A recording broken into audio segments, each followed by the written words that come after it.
There was a crooked little house hidden behind twisted trees and tall grass. The sun barely touched it anymore. Its wooden walls were gray with age, and the roof had caved in on one side. A rusted gate creaked in the wind, as if the house was sighing from loneliness. People in the nearby village never spoke loudly near it. Some crossed the road to avoid it. They whispered stories about a ghost inside, but no one really knew for sure. It was just a tale passed quietly from one to another. Inside that broken house, in the quietest corner on the top floor, lived something small.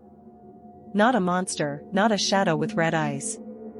Just a ghost. A small, pale figure glowing softly like moonlight on water. It moved gently through cracked hallways and peeked around doorframes like a shy child. It never screamed or rattled chains. It only watched and waited, longing to be seen and not feared. At night, the house grew colder.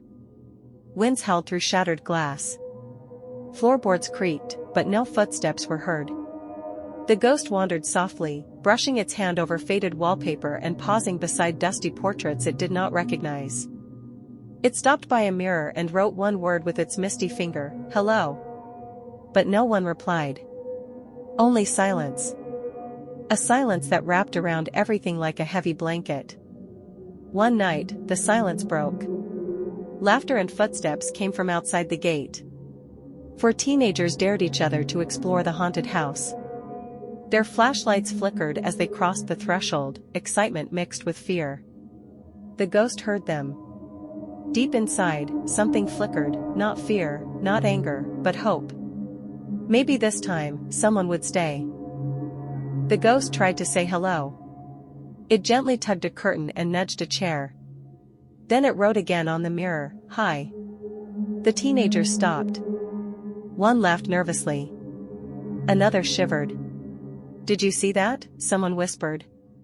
"It's probably just the wind." The ghost stepped back, its glow dimming. Even now, no one truly believed.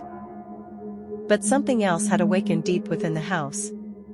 From the darkness beneath creaking floorboards and behind a locked, ancient door came a low, haunting groan. It was heavy, cold, and full of anger. Not friendly, not shy like the small ghost. This was a darker spirit, angry and restless. It had sensed the visitors, 4 teenagers stepping into its world. It did not want company. It wanted chaos. The shadows seemed to stretch longer, and the air grew thick with unease. The small ghost had never faced this before. For the first time, fear flickered inside it. But it did not run. Slowly, trembling but determined, it moved forward. It floated between the teenagers and the growing shadow behind them, standing tall despite its size. The house seemed to hold its breath. The mirror fogged up again, the cold mist swirling as words slowly appeared, "Run now." It was a warning, a desperate plea. The ghost's glow brightened, shining like a fragile shield in the thick darkness.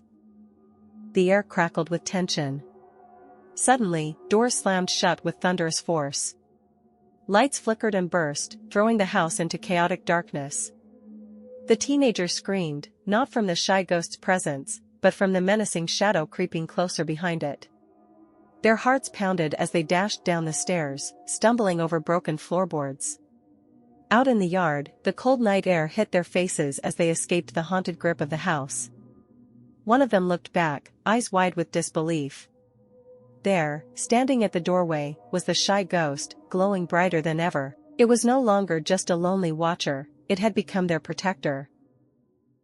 By the time the first light of dawn touched the village, the house was silent once more. The heavy darkness had lifted, replaced by a calm stillness. The curtain no longer moved with unseen hands. On the dusty mirror, one word remained, written softly in mist, "Hi." Below it, a new word slowly appeared, like a warm breath in the cold, "Thanks." The shy ghost had found a way to be heard, to protect, and finally, to be seen. Not all ghosts want to haunt. Some only want to be heard. Even the quietest soul can shine the brightest when it chooses to protect instead of hide. Because bravery is not always loud. Sometimes, it just whispers, hoping someone listens.